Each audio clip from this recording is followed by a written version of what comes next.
Hi there, welcome back to my channel. If you are a fan of the strange, dark, and mysterious delivered in story format, then you have come to the right place, because today we are going to look at a case that sits at the very edge of what we consider possible. It is a story that involves a man, a car, and a stretch of highway that for 3 minutes decided that the laws of physics simply did not apply. To understand the sheer impossibility of what happened, you first have to understand the man it happened to. Arthur Miller was 55 years old, a civil engineer who lived his life by the slide rule and the level. He was not a man of whimsy. He did not believe in ghosts, he did not read horoscopes, and he certainly did not believe in glitches in the Matrix. Arthur was the kind of person who measured the pressure in his tires every single morning before heading to the office, and he kept a detailed log of his fuel mileage in a small leather-bound notebook in his glove compartment. For Arthur, the world was a series of equations, and if something did not add up, it was simply because you had not found the right formula yet. It was a cool Tuesday evening in October of 2024. Arthur had been in Albuquerque, New Mexico, finalizing a bridge inspection for a private firm.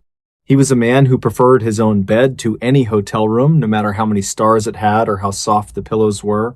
He missed his wife, he missed his quiet home in the suburbs of Houston, and he missed the predictable humidity of the Texas Gulf Coast. So at exactly 11 o'clock at night, Arthur climbed into his silver 2018 sedan. He checked his mirrors, he adjusted his seat, he checked his fuel gauge, which sat at exactly 3/4 of a tank. He had a long night ahead of him. From his location in Albuquerque to his front door in Houston, Texas, the distance is roughly 880 miles. Even with a heavy foot and no traffic, that is a 14-hour drive. Most people would have stayed the night and left at sunrise, but Arthur liked the solitude of the midnight road. He liked the way the world felt like it belonged only to him when the sun was on the other side of the planet. Arthur grabbed a large black coffee from a Shell gas station on the edge of the city. He didn't even want cream or sugar, just the bitter heat to keep his mind sharp. The receipt from that gas station, which would later become a crucial piece of evidence, was time-stamped at 11:47 p.m. He tucked it into his center console, not knowing that this small slip of thermal paper would soon become one of the most debated documents in the history of the Department of Transportation. As he pulled onto the interstate, the desert was a vast obsidian sea. The moon was a thin sliver providing almost no light. It was just Arthur, the hum of his tires, and the glowing green numbers on his dashboard clock. He settled into the cruise control at 75 miles per hour. He put on a podcast about the history of the Roman Empire and prepared for the long trek through the darkness. At exactly 12 o'clock midnight, Arthur was passing through the outskirts of Santa Rosa, New Mexico. He remembered looking at the clock because he liked to track his progress in 1-hour increments. He was making good time. The desert air was crisp and the visibility was perfect. There were no other cars on the road, not a single pair of headlights in his rearview mirror, and no one coming the other way. It was that specific kind of silence you only find in the American Southwest, a silence so heavy it almost feels like a physical weight against your ears. Suddenly, Arthur noticed something strange about the air in front of him. About 500 yards ahead, the pitch-black darkness of the highway seemed to ripple. It wasn't a fog, and it wasn't smoke. He described it later as looking like the heat haze that rises off asphalt on a July afternoon, but it was midnight and the temperature was 42 degrees Fahrenheit. The stars above that section of the road seemed to wobble and distort like he was looking at them through a glass of water. He expected to drive through it in a second. He gripped the steering wheel thinking it might be a localized dust storm or some strange atmospheric phenomenon common to the high plains. He didn't slow down. In his mind, there was no reason to. It was just air. As his headlights hit the ripple, the world didn't just change, it vanished. For what felt like a heartbeat, Arthur experienced a sensation of total weightlessness. The sound of the engine, which had been a steady, comforting roar, silenced instantly. It wasn't that the engine had died, it was as if the concept of sound had been erased from the universe. He couldn't feel the vibration of the steering wheel, he couldn't feel the seat beneath him, he couldn't see the road. He couldn't see the stars. He was encased in a thick, pearlescent gray light that seemed to vibrate. It wasn't a color he had ever seen before, it was more like the absence of all other colors. He felt a pressure in his inner ear, the kind you get when a plane descends too quickly, but intensified 100 times over. He tried to scream, but he couldn't tell if he was making a sound. His vision began to tunnel, and a strange smell filled the cabin like ozone and old parchment. And then, just as quickly as it had begun, the world slammed back into existence. Arthur's tires barked as they gripped the pavement. His car jolted, swaying slightly as if it had been dropped from a height of 6 inches. The roar of the wind and the engine returned with a vengeance. The Roman History podcast was still playing, but the narrator's voice sounded distorted for a split second before snapping back to normal. Arthur slammed on his brakes, his heart hammering against his ribs like a trapped bird. He pulled over onto the shoulder, his hands shaking so violently he could barely shift the car into park. He sat there for a long moment, gasping for air, staring at the dashboard. He thought he might have had a stroke. He thought perhaps the coffee had been spiked, or he had fallen asleep at the wheel and was having a vivid nightmare.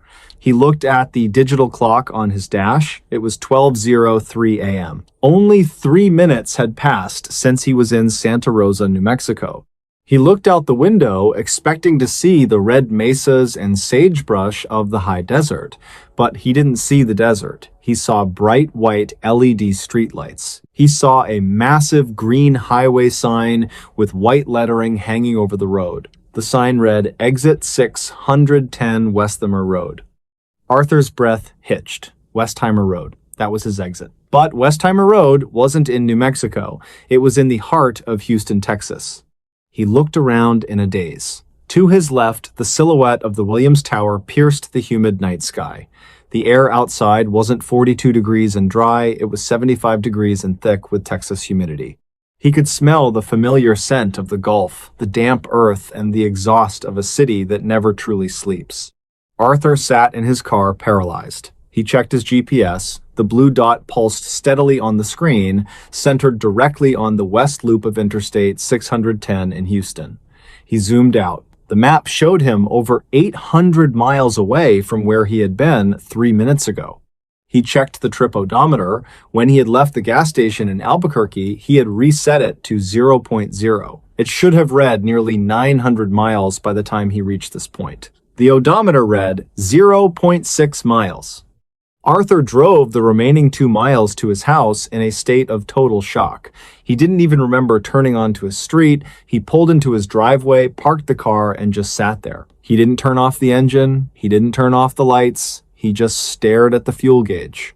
When he had left Albuquerque, the tank was 3/4 full. After a drive that should have consumed nearly 2 full tanks of gasoline and necessitated at least 1 stop for fuel, the needle had not moved a millimeter. It was still at exactly 3/4. The next morning, Arthur didn't go to work. He didn't call his boss. He went to the local police station in the Harris County district.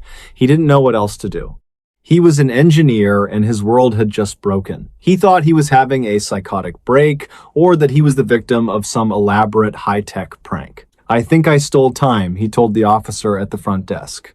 The police naturally thought he was drunk or suffering from early onset dementia. They asked him if he knew what year it was and who the president was. Arthur answered every question correctly with the cold precision of a scientist.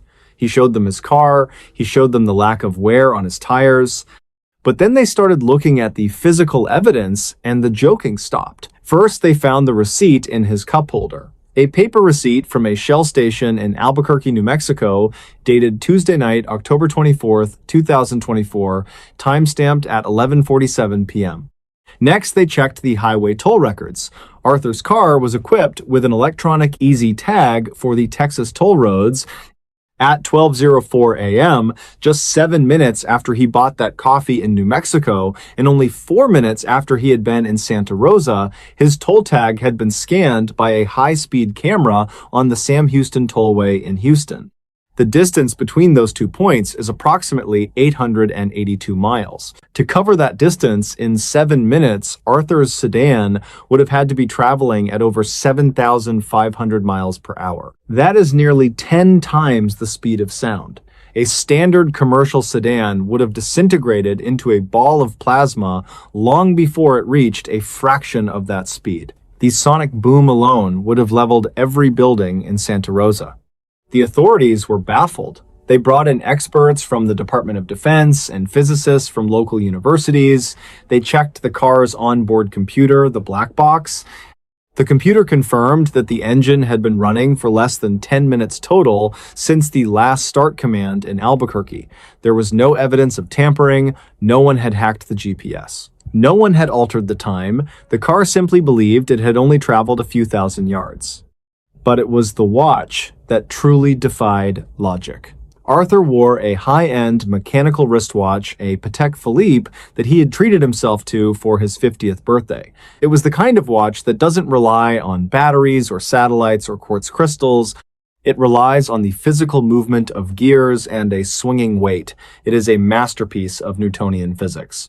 When the investigators compared Arthur's watch to the official atomic time held by the government, they found something that made the lead investigator go pale. Arthur's watch was exactly 14 hours behind. To the mechanical gears of that watch, 14 hours of time had passed. But to the world outside the car, only 3 minutes had passed. It was as if, for Arthur and everything inside the car, 14 hours of being had happened in the span of 3 minutes. But the car hadn't used gas, the tires hadn't worn down, the oil was still clean, the coffee in his cup was still piping hot. If 14 hours had passed for the coffee, it should have been ice cold. One physicist from Rice University proposed a theory of a localized wormhole, a fold in the fabric of space-time that Arthur had accidentally driven through. He suggested that the car didn't travel through space at all, but rather space moved around the car, but that didn't explain the watch. If the car hadn't moved through time, why was the watch 14 hours slow? Another theory was even stranger. Some suggested that Arthur had entered a higher dimension where distance is irrelevant and then re-entered our world at the destination he was thinking about. Because he was so focused on getting home, his mind, or the car's intent, had anchored him to the Houston exit. The story was eventually suppressed. The official report issued months later claimed a clerical error in the timestamping of the toll cameras and a synchronization failure with the gas station's point-of-sale system.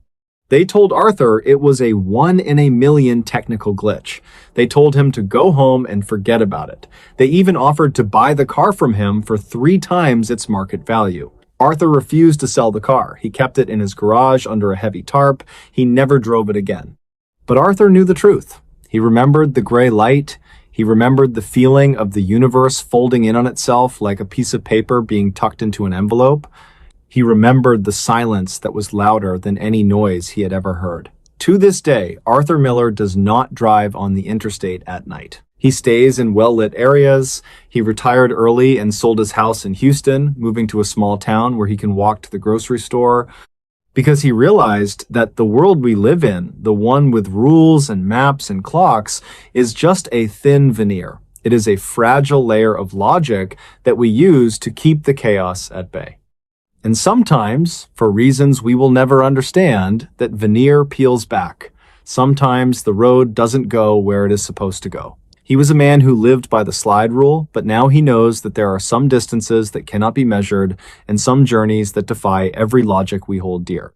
He knows that somewhere out there in the dark stretches of the American desert, the highway is waiting to fold again. And that is a story for the strange, dark, and mysterious. Hi there, welcome back to my channel. If you are a fan of things that are strange, dark, and mysterious, delivered in story format, then you have come to the right place. Because that is all we do. 3, 4, maybe 5 times a week. So if that is of interest to you, please gently offer a friendly handshake to the like button, but then unexpectedly pull away right before contact, leaving it looking confusingly at its own palm. Now, today's story is about a place. It is not on any official map, and you won't find it listed in any travel brochure. It is a secret whispered between seasoned hikers, a cautionary tale told over fading campfires. They call it the Lost Creek Wilderness, located somewhere in the rugged, unforgiving terrain on the border of Oregon and Washington.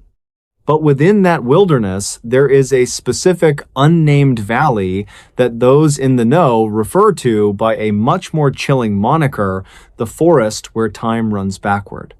Now, for most of us, time is the ultimate unbreakable rule. It flows in one direction, forward. Past becomes present, present becomes future. But what if there was a place on this earth where that fundamental law of the universe just didn't apply, where logic dissolved and the impossible became the everyday? This is the story of three people who decided to find that place, and they found a warning so silent yet so terrifying it would haunt them for the rest of their lives.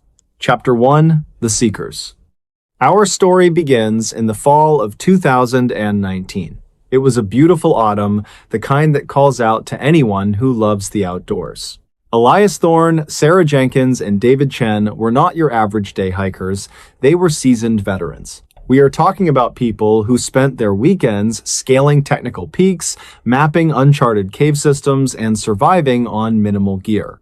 Elias, in his late 40s, was the group leader. He was a stoic, pragmatic man with a beard full of gray and eyes that had seen a lot of wilderness. He was the kind of guy who didn't speak much, but when he did, you listened. Sarah, 52, was the navigator. She was a retired cartographer who could read a landscape like a poem. She had spent 30 years looking at topographies and could spot a geological anomaly from a mile away. And David, the youngster of the group at 45, was the tech skeptic. He was an electrical engineer who believed that every mystery had a logical, mechanical, or geological explanation. To David, ghosts were just drafts and monsters were just shadows. They had heard the rumors about the Lost Creek Wilderness for years, specifically the story of the Reverse Valley. It was said that hunters who wandered in would emerge days later, claiming their watches had spun counterclockwise or that they had seen rain falling up. Most people dismissed these as hallucinations caused by altitude or dehydration, but Sarah had found something interesting in the archives of a defunct local historical society, an unpublished diary from 1925 belonging to a prospector named Jedediah Smith. The final entries of Jedediah's diary were fragmented and increasingly chaotic. He wrote about trees growing downward into the soil and the sun rising in the west. His last entry was a single, sprawling sentence. I am younger today than I was when I arrived, and I am terrified of what I will become tomorrow. That diary was all the motivation they needed. They were looking for the ultimate adventure, something that defined their lifetime of exploration. They packed enough supplies for a 5-day trek into one of the least mapped sectors of the Pacific Northwest. David packed specialized global positioning system units, barometers, and even a magnetometer, eager to disprove the supernatural rumors. It is probably just a magnetic anomaly messing with equilibrium, David had said as they loaded their packs at the trailhead. Or, Elias replied, tightening his straps, it is exactly what the diary says. Sarah smiled, looking at her compass. There is only one way to find out. They set off under a clear sky, the air crisp with the scent of pine and decaying leaves.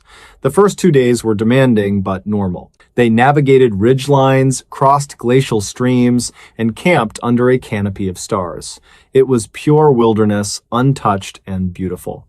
But on the third morning, as they approached the deep, bowl-shaped valley that Sarah had identified as the location of the Reverse Valley, the atmosphere began to shift. Chapter 2: The Silent Shift.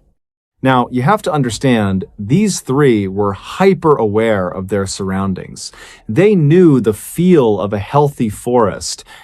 They knew how the wind sounded through the Douglas firs and how the birds should be calling to one another. But as they crested the final ridge and began their descent into the valley, a heavy silence settled over them. It was not a peaceful silence. It was oppressive, like the air was too thick to carry sound. Sarah was the first to notice something wrong. She checked her wrist, looking for her dependable, Swiss-made mechanical watch. "That is strange," she muttered. Elias stopped. "What is it?" "My watch," she said, holding it up. It stopped. David chuckled. "Battery dead?" It does not have a battery, David. It is automatic. It whines with my movement, and I have been moving for 3 days straight. They all stopped and checked their own gear. David's battery-operated digital equipment was still on, but he frowned at the screen. Satellite reception is garbage down here, he said. The coordinates are jumping all over the place. According to this, we are currently moving at 300 miles per hour toward the North Pole. And what about the time? Elias asked. David clicked through the menus. The time is... wait. It says it is 4 in the morning on January 1st, 2000. Elias looked up at the sun, which was high in the sky, well past its zenith. It was clearly late afternoon. Well, he said, his voice grave, I guess your magnetic anomaly theory is holding up, David. They decided to push on. They were experienced, a broken watch and a glitchy global positioning system wouldn't stop them. They figured they would just hike to the valley floor, take some photos, document the magnetic weirdness, and prove the legend was just that, a legend. But the forest itself began to defy their expectations. As they descended, the composition of the trees changed. On the ridge, it had been classic old-growth Douglas fir and hemlock. But in the valley, the trees looked different. Their bark was too smooth, too unblemished, there was no moss on the north side, and the undergrowth was thick and vibrant, looking like the peak of spring rather than the twilight of autumn. Sarah, looking at the map she had drawn from historical descriptions, pointed toward a small, meandering creek on the valley floor. We should follow that creek, she suggested. Jedediah mentioned a specific bend where the anomaly was strongest. They followed the water. It was a beautiful, crystal-clear stream, bubbling over ancient stones. They stopped for a lunch break on a large, flat rock. Elias took a bottle of water from his pack, unscrewed the cap, and took a long drink. As he was setting the bottle back down, his hand slipped. The half-full bottle tipped over, and the water began to pour out onto the rock. Or rather, it should have poured out. Elias, Sarah, and David all stared, frozen, at the spilled water. Instead of spreading across the flat surface of the rock, the water was pooling in a single, perfectly spherical globule. And then, slowly, impossibly, the water began to flow up the slope of the rock, gathering itself back together and poured itself back into the bottle. The final drop detached from the rock and snapped back into the bottle's opening. Elias held the bottle, his hand trembling slightly. It was half full again. The rock was completely dry, no watermark, no dampness. A cold shiver, unrelated to the mountain air, rippled through the group. David was the first to speak, but his engineering voice was gone, replaced by a strained whisper. Surface tension? An extreme microscopic hydrophobic surface on the rock? David, Sarah said, her voice shaking, surface tension does not defy gravity, and it certainly doesn't put water back in a bottle. They looked around them, really looked, and that is when they saw the silent warning. They were surrounded by leaves, autumn leaves, bright red and orange. They were covering the ground in a thick carpet, but as they watched, a leaf from the ground beneath Elias's boot detached itself. It did not blow away. It floated straight up, silently, perfectly smoothly, and snapped onto the empty twig of a nearby maple tree. It was followed by another, and another. It was like watching a movie of a forest being reassembled, played in reverse. Chapter 3. No Exit.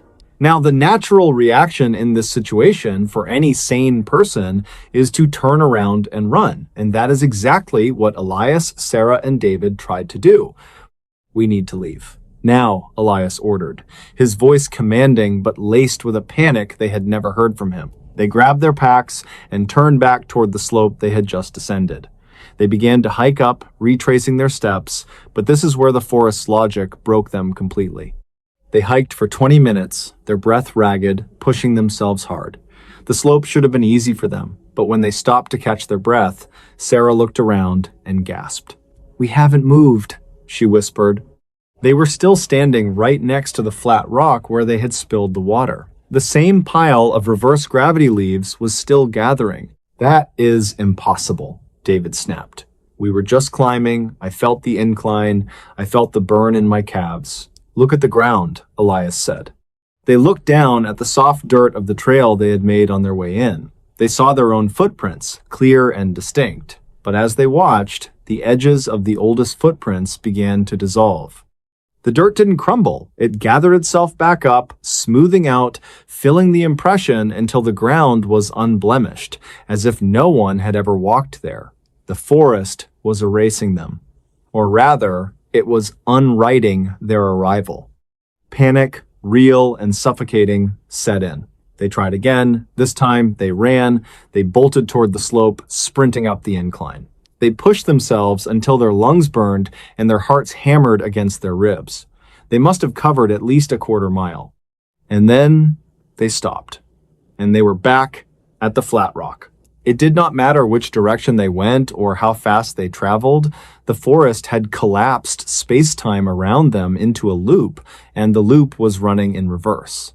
They were trapped in a bubble where the future was behind them and the past was the only path forward. As the sun impossibly began to set in the west, meaning it was now moving backward towards the east, the light in the valley took on an eerie violet hue. The colors of the spring, like flowers, intensified, vibrating with an unsettling energy.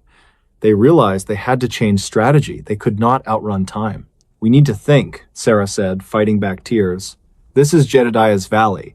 His diary said he got younger. It didn't say he died." "He also said he was terrified," Elias reminded her. They huddled together on the flat rock, their only point of stable reality.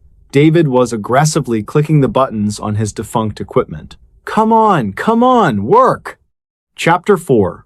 The Assembly. As night did not fall because the day was retreating toward the morning, they witnessed the most impossible sight yet. Sarah had been referencing the notes she took from the diary, looking for clues. The diary mentioned a hunter's cabin that built itself from the ground up. They had assumed this was a metaphorical description of nature reclaiming a structure. They were wrong. Further up the valley floor, in the middle of a small clearing, there was a pile of rotted, moss-covered logs and a heap of rusted metal. It was clearly the remains of an ancient, collapsed cabin. But as they watched, the logs began to tremble. One log, heavy and decaying, slowly rolled away from the pile. It seemed to lose its moss as it moved. The rot simply vanished, the wood turning from a crumbly gray to a solid, healthy tan. It stood upright. Another log joined it, and another. They watched, paralyzed by the sheer impossibility of the spectacle, as the cabin began to undecay. The rust dissolved from the metal sheets until they shone like new silver. The logs became smooth and brown again. They lifted themselves into the air and fitted together into a perfect notch. The metal sheets rose and attached themselves to the roof. Glass shards from the ground floated up and reassembled themselves into a perfect, unshattered window pane. In less than 2 hours, a pristine, brand new prospector's cabin stood in the clearing. It looked like it had been built that very day. It was perfect. It was a testament to a time before Jedediah Smith or anyone else had even conceived of entering this valley. Chapter 5. The Return. This cabin was not just a miracle, it was a map. Elias stood up. He looked younger than he had this morning. The gray in his beard was almost gone. The deep lines around his eyes had softened. His skin was tighter. Sarah looked down at her hands and saw the wrinkles of age smoothing away before her eyes. David's face, usually set in a skeptical frown, looked smooth and unblemished, like he was back in his college years. They were all regressing. "We are not trapped in a loop," Elias said, his voice stronger, smoother than before. "We are trapped in a single flow. The forest isn't keeping us here. It is undoing us. And it is moving us toward the moment before we arrived." He looked toward the valley exit, the direction they had come from. "When we tried to run up the hill, we were fighting the flow. We were trying to move forward in time out of the valley while the forest was pushing us backward toward the center." "So, what do we do?" David asked. He sounded like a teenager, his voice cracking. Elias looked at the creek that was now flowing back toward the slope. "We do not hike out," he said. "We swim back." This made no logical sense. To swim backward in a reverse-flowing creek to escape a place that was unwriting their existence. But Elias was right. Logic had no home here. They had to follow the backward flow to the moment before they entered the anomaly. They left their heavy packs on the rock, packs that were now looking newer than when they bought them. They kept only the bare essentials. They walked to the pristine cabin and pushed open the door. Inside, it was spotlessly clean. On the single, unblemished table lay a leather-bound book. It was Jedediah's diary. But it was blank. The forest had completely erased his story, and it was starting on theirs. Elias led them to the bend in the creek. The water was now flowing with significant force back toward the upper valley slope. "We go now," Elias said, looking at his friends. They weren't in their 40s and 50s anymore. They looked like they were in their late 20s. Healthy, strong, but terrified. They stepped into the icy water. It was a fight. But they weren't swimming upstream in the normal sense. They were swimming upstream against the flow of time. They had to actively push themselves backward relative to the water's current. It was an endurance test unlike any other. They pulled themselves over rocks, fought against the reverse current, their bodies burning from the exertion of unmovement. They were regressing further. They felt younger, less experienced, their minds clouding slightly with the memories of their youth. If they stopped, even for a moment, the forest would unright their effort and wash them back to the center of the loop, where they would continue to regress until they were infants, and then nothingness. Chapter 6, The Toll. They do not know how long they fought that reverse current. Hours? Days? Time had no meaning. Finally, just as Sarah felt her mind regressing into childhood, her memories of cartography dissolving into simple shapes and colors, they reached the steep incline that led out of the bowl. They scrambled out of the water and onto the slope, and they ran. Not forward, but backward. They ran backward up the slope, retracing the erased footprints of their arrival, and then, suddenly, they hit a wall. It was not a physical wall. It was an atmospheric one. The oppressive silence snapped. A bird chirped. The air suddenly felt autumn crisp, not spring warm. They fell to the ground on the ridgeline, gasping for air. The violet light was gone, replaced by the orange glow of a proper sunset setting in the east. They had crossed the threshold. They were back in the forward-flowing world. But they were not the same. Elias looked at his hands. They were covered in veins and liver spots. His beard was pure, snowy white. His joints ached with an arthritis he had never had before. He was not in his late 40s. He was in his 70s. Sarah pulled a small mirror from her pocket. She looked at her reflection. Deep lines etched her face. Her hair was completely gray. She was also an elderly woman. And David, the engineer, the skeptic. He was a frail old man, his hands shaking as he stared at the ground. The forest had not just unwritten their arrival. To pay for their escape, to pay for their backward travel out of the valley, the universe had demanded a price. It had taken all the forward-flowing years they had spent in their lives and subtracted them. They had been made younger in the valley, but the act of leaving required them to travel forward through those same years at an accelerated, impossible rate. They had lived 40 years of life in the space of a single day. They gathered what little strength they had left. They were now in an impossible situation, elderly, weak, and stranded in the deep wilderness with no supplies. Their only chance was to make it to the trailhead where David's truck was parked. It was a hike they could have done in a day before. Now, it was a multi-day ordeal that tested every ounce of their remaining will. They had to help each other walk. David, the once strong engineer, had to be supported by Elias. Sarah, the navigator, kept her eyes fixed on the horizon, fighting the urge to surrender to exhaustion. By some miracle, or perhaps the forest showing a final, cruel mercy, they made it to the trailhead. They collapsed next to David's truck, unable to open the doors. Luckily, a passing forestry service patrol found them hours later. Conclusion. When they were questioned by the park rangers and the sheriff, their story, of course, was not believed. Old people with dementia wandering in the woods. That was the official verdict. Elias's beard was gray again after a few weeks, but the wrinkles remained. Sarah and David also found that their accelerated aging was permanent. Their bodies had carried the toll of their journey. But the most terrifying part was not the physical change. Years later, Sarah was sorting through her belongings when she found her notes from Jedediah's diary again. She had left the original on the ridge, but the Rangers had recovered her field journal. She opened it, expecting to see her sketches of the valley. But the pages had changed. The final entry was written in fresh ink in a script that was strong and distinct. It was Sarah's own handwriting, but from a time she didn't remember writing it. It said, "We are not the only ones. The valley has been empty before, and it will be empty again. It waits. And when it receives you, it will show you everything you have ever lost by unliving everything you have ever achieved." And just beneath it, in Elias's bold block letters, was the silent warning that the forest had always carried. Do not enter. Time is not a river here. It is a maelstrom, and it never lets you go the same way you came in. And the most chilling thought is this: did they actually escape?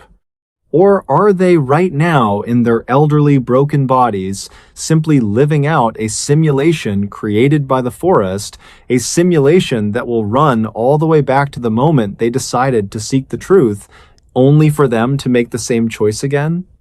That is the mystery of the forest, where time runs backward.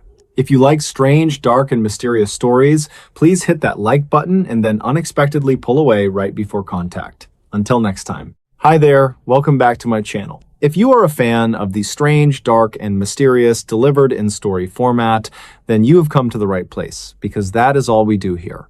Today, we are going to look at a case that defies every known law of physics and telecommunications. It is a story that has left seasoned investigators and electrical engineers scratching their heads for decades. But before we get into that, if you could please gently recount the number of times you have misplaced your keys and then ask the like button to find them for you, only to have the like button lead you directly into a walk-in closet and lock the door from the outside, that would be great. The Pacific Northwest is a place known for its towering Douglas firs, its perpetual gray mist, and a silence that feels heavy, almost as if the forest itself is holding its breath. In the late autumn of 1998, a man named Arthur Penhaligon was driving his old 1985 Ford truck down a winding logging road near the border of Washington and Oregon. Arthur was 62 years old, a retired electrician who enjoyed the solitude of the mountains. He was a man of logic. He understood how things worked. He understood circuits, currents, and the way power moved from point A to point B. He was not a man given to flights of fancy or ghost stories. He was the kind of man who carried a multimeter in his glove box and believed that every problem had a mechanical solution. On this particular evening, the sun had dipped below the jagged horizon at approximately 5:45 in the afternoon. The temperature began to plummet, dropping from a crisp 45 degrees down to a bone-chilling 32 within an hour. Arthur was headed to his remote cabin to winterize the pipes before the first heavy snow of the season arrived. The air smelled of damp pine and wet earth, and the only sound was the steady rumble of his engine. About 20 miles past the last gas station, a small, dilapidated building with a flickering neon sign, Arthur's truck began to sputter. He watched the needle on his fuel gauge dance erratically before it plummeted to empty. This was impossible. He had filled the tank in the town of Morton just an hour prior. He had checked the cap himself. There was no leak, no smell of gasoline, just a sudden and absolute absence of fuel.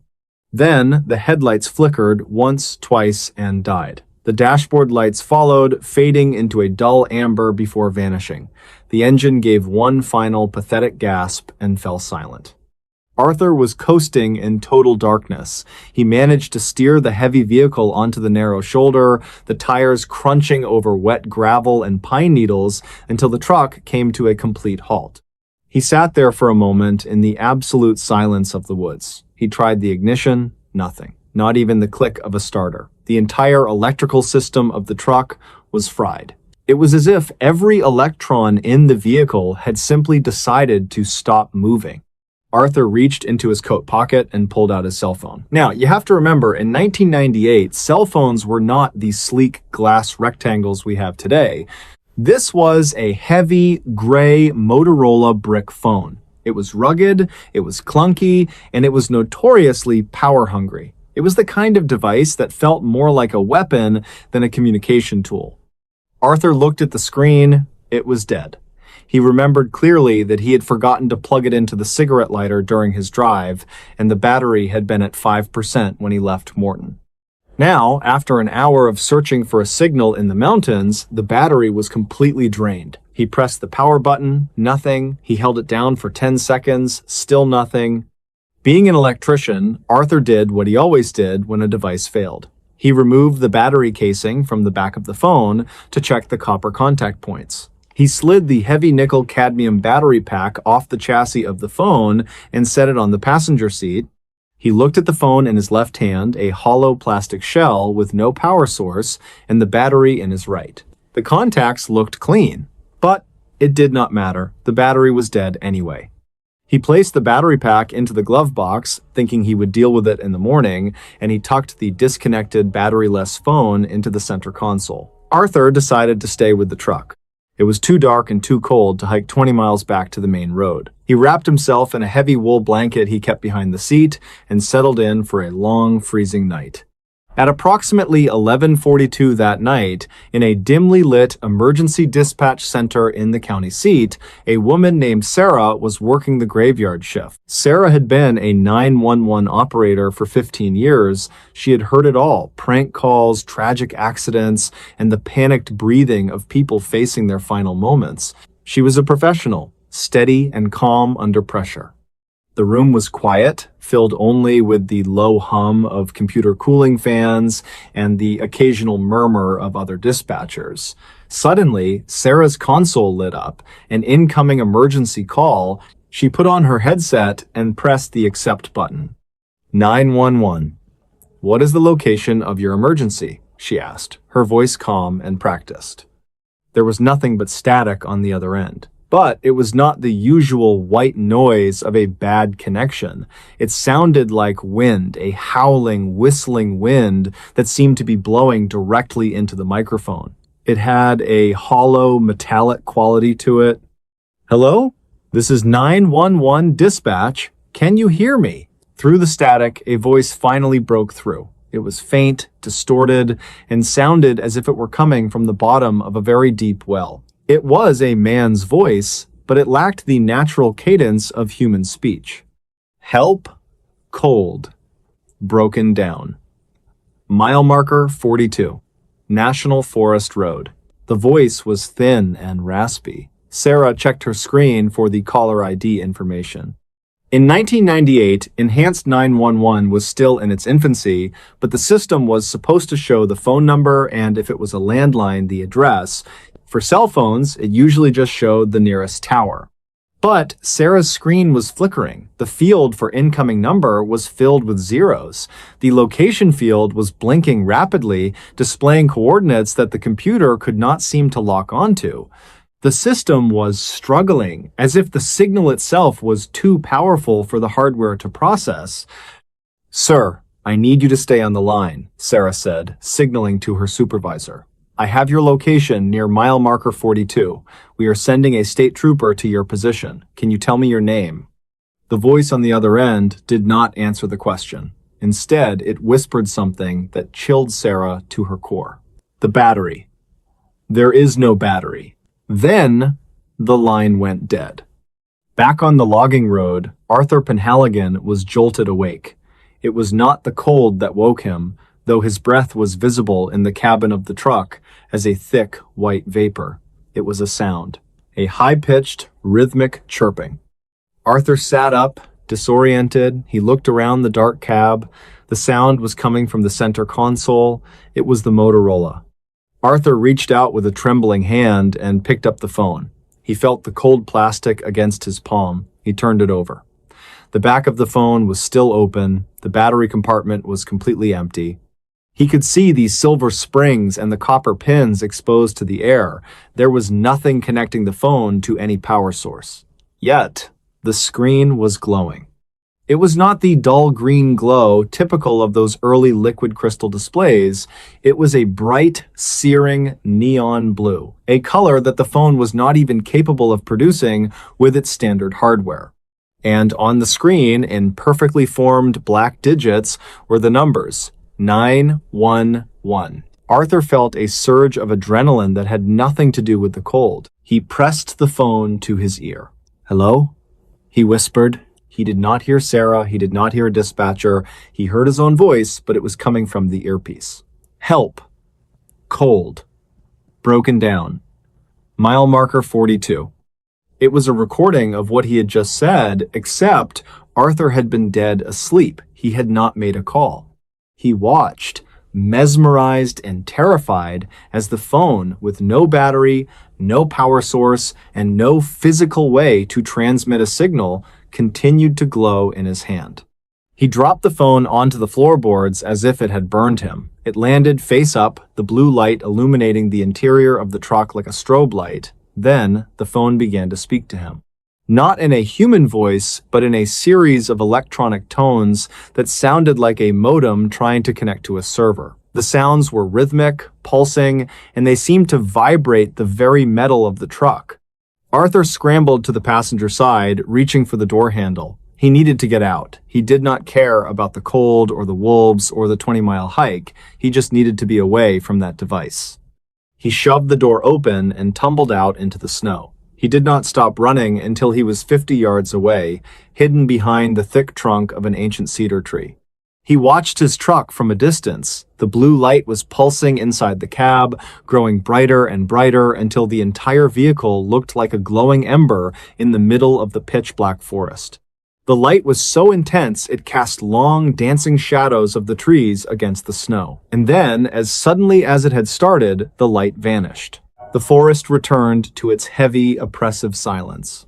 2 hours later, State Trooper Miller was driving his cruiser up National Forest Road. He had received the dispatch about a stranded motorist at mile marker 42. He was skeptical. That area was a notorious dead zone for radio and cellular communication. There was not a tower for 30 miles. As he rounded a sharp bend, his spotlights caught the glint of chrome. He saw the 1985 Ford truck sitting on the shoulder. Trooper Miller pulled up behind it, leaving his overhead lights flashing red and blue against the trees. He stepped out of his car, his boots crunching in the fresh powder. He approached the driver's side window with his flashlight drawn. The truck was empty. The driver's side door was closed, but the passenger side door was wide open, swinging slightly in the wind. Miller shined his light inside. He saw a wool blanket crumpled on the floor. He saw a set of keys in the ignition. And then he saw the phone. It was lying on the floorboards on the driver's side. Miller picked it up. He was a tech-savvy guy for the late 90s, and he immediately noticed something wrong. He turned the phone over. "Where is the battery?" he muttered to himself. He looked around the cab and spotted the battery pack sitting inside the open glove box. He picked it up and tried to snap it onto the back of the phone. It would not fit. The plastic casing of the phone had been warped, melted from the inside out, as if it had been subjected to an intense, localized heat source that had bubbled the polymer. "Dispatch, this is Miller," he said into his shoulder mic. "I have located the vehicle. It is abandoned. But I have got something weird here." The reporting caller: "You said he called from a cell phone?" "That is affirmative, Miller." Sarah's voice came back, sounding exhausted. "The system logged it as a mobile call, but the ID was all zeros." "Well," Miller said, looking at the melted plastic in his hand, "that is impossible. This phone does not have a battery in it. And even if it did, the guts of this thing are fused together. There is no way this made a call tonight. Or ever again." Arthur Penhaligon was found the next morning 3 miles away, wandering in a state of advanced hypothermia. He was incoherent, mumbling about the blue light and the voice in the machine. When he finally recovered in a hospital in Vancouver, Washington, investigators questioned him about the call. Arthur told them exactly what happened. He told them he had removed the battery. He told them he had been asleep. He told them the phone had called 911 on its own, using his own voice, before he had even spoken. The authorities, of course, did not believe him. They chalked it up to paradoxical undressing and hallucinations brought on by the extreme cold. They assumed he had made the call in a state of delirium, perhaps forgetting that he had put the battery in and then taken it out again. But there were 3 things they could not explain. First, the phone's internal components had been subjected to a burst of electromagnetic energy so powerful that the copper wiring had transitioned into a state of plasma before solidifying again. There was no source of such energy anywhere in the forest, and certainly nothing that wouldn't have killed Arthur instantly if he were holding it. Second, the recording of the 911 call was analyzed by sound engineers. They found that the voice identifying itself as Arthur Penhaligon did not match the frequency of Arthur's actual vocal cords. It was a perfect digital synthesis, a recreation of his voice that was too perfect, lacking the natural micro tremors of a human being under stress. And third, the time of the call. Sarah at dispatch had recorded the call at 11:42 p.m. However, when the state trooper examined Arthur's truck, he found the analog clock on the dashboard had stopped. It had not stopped because the battery died. It had stopped because the metal gears inside the clock had been fused together. The time on the dashboard clock? 11:42. But according to Arthur's wristwatch, which was still ticking when he was found, he had been standing behind that cedar tree watching the blue light for what felt like hours before the trooper arrived. Time, it seemed, had behaved differently inside that truck. The most disturbing piece of evidence came months later. A technician at the Motorola Service Center was tasked with trying to extract any data from the melted brick phone. He managed to bypass the fried motherboard and tap directly into the memory chip, which had miraculously survived the heat. There was only one outgoing call logged in the internal memory. It was not to 911. The number logged was a string of 24 digits that did not correspond to any known country code or telephone system on Earth. When the technician ran the number through a frequency analyzer, it translated into a set of coordinates. They were not coordinates on a map. They were star coordinates for a sector of the Botez Void, a region of space billions of light years away that is known to astronomers as the Great Nothing, a place where there are almost no galaxies, no stars, and no light. To this day, the 911 call from nowhere remains one of the greatest unsolved mysteries in the history of the Washington State Patrol. Arthur Penhaligon never went back into the woods. He sold his cabin and moved to the desert of Arizona, where the sky is clear and the silence is different. Because Arthur knew something the investigators did not want to admit. He knew that on that cold November night, the phone did not need a battery. It did not need a tower.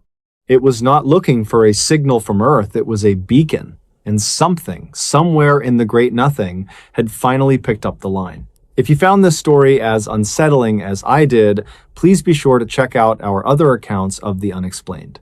Would you like me to look into more cases where technology seems to take on a life of its own?